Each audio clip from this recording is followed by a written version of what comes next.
So now, imagine you have been using the same school bag for years. It holds all your notes, all your assignments, everything.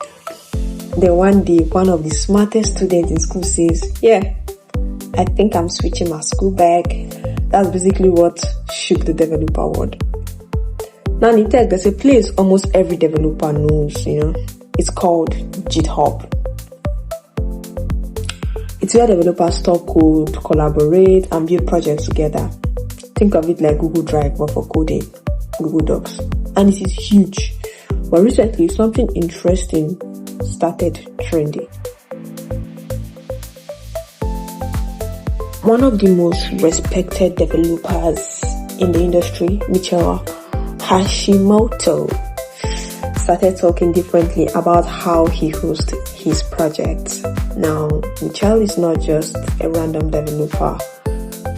This is someone who literally helps build major tools used in infrastructure and cloud computing. So when he speaks, developers listen. Yeah. And one of his newer projects is called Ghostty. Now, here's where things get interesting. There's been discussion in the developer community about where and how projects like Ghostty should live. Instead of just blindly using GitHub for everything, Mitchell and other developers started exploring more ideas like more control over hosting, less dependency on one platform, and more flexibility in workflows.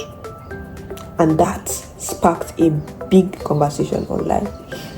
Not because GitHub is broken, but because developers are starting to think long term.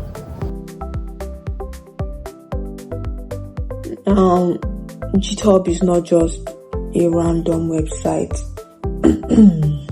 It is owned by Microsoft Corporation. We know Microsoft. And that's part of the conversation.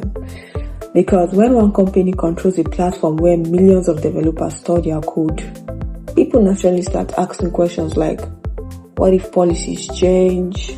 What if access rules change? What if my workflow depends too much on one system? Now, this is not panic. It is just developers being developers, overthinking everything before it breaks. Now, let's be clear on the same page. Developers are not massively leaving GitHub. That is not what is happening. What is happening is more subtle. Some are experimenting with alternative, self-hosting parts of their workflow and diversifying where their projects live. It is less of an exit. It's more of, let's not put all our egg in one basket. That kind of thing. And this is actually bigger than GitHub. This is about control. This is about ownership. This is about how the internet is slowly shifting from centralized platforms to more distributed systems again. And Mitchell's decision just amplified that conversation. So, no, GitHub is not dying, but developers are thinking differently now. And sometimes in tech, or in life generally, the biggest changes don't come from drama. They come from quiet decision made by very smart people rather. So ask yourself, are you smart? So think about making decisions, quiet decisions that create bigger impacts and make the world better too.